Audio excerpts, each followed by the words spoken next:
सिर्फ वही रहेंगे।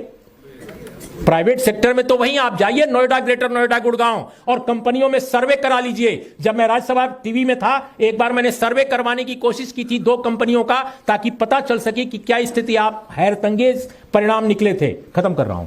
उसमें पता चला कि 99.7% लोग सिर्फ अपर कास्ट के हैं प्राइवेट सेक्टर में। तो बाबा साहब ने जब यह कहा था कि उद्योगों का, कृषि का, बीमा का, सबका एक तरह से स्टेट कंट्रोल में हो, तो मित्रों, दोस्तों, ये बात आज के नेताओं को कैसे नेताओं ने भुला दी है, हमारे ओबीसी के, दलित समाज के, आदिवासी समाज के, ये उनसे आपको पूछना चाहिए।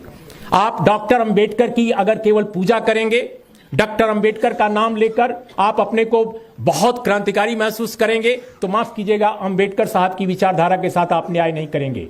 अंबेडकर साहब के साथ न्याय, उनकी विचारधारा के साथ न्याय तब होगा जब आप उनकी तरह तर्कशील बनिए, उनकी तरह विवेकशील बनिए, उनकी तरह सवाल उठाइए, उनकी तरह संघर्ष कीजिए।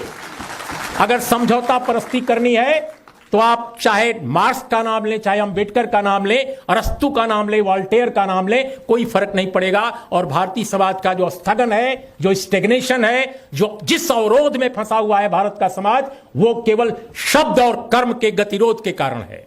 हम बोलते कुछ हैं, करते कुछ हैं।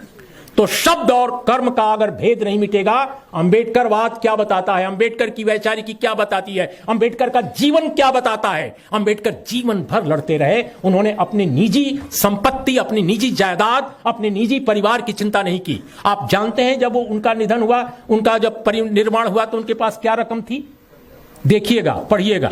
तो मेरा यह कहना है मित्रों कि अगर आपको सचमुच ईमानदारी से लड़ना है, देखिए हम लोगों की उम्र, हम लोग 60 के पार के लोग हैं, लेकिन आपकी जनरेशन को रहना है। हमारे देश की तमाम दलित, आदिवासी, बहुजन समाज पर यह अत्याचारों का दौर अगर यूं ही जारी रहा तो यकीन कीजिए हम लोग 1947 से भी बहुत बुरी स्थिति में पहुंच जाएंगे, उसके पहले के दौर से भी पीछे चले जाएंगे। इसलिए मैं कहता हूं ये पुष्यमित्र शुंग की वापसी हुई है। आज का दौर पुष्यमित्र शुंग की वापसी का दौर है।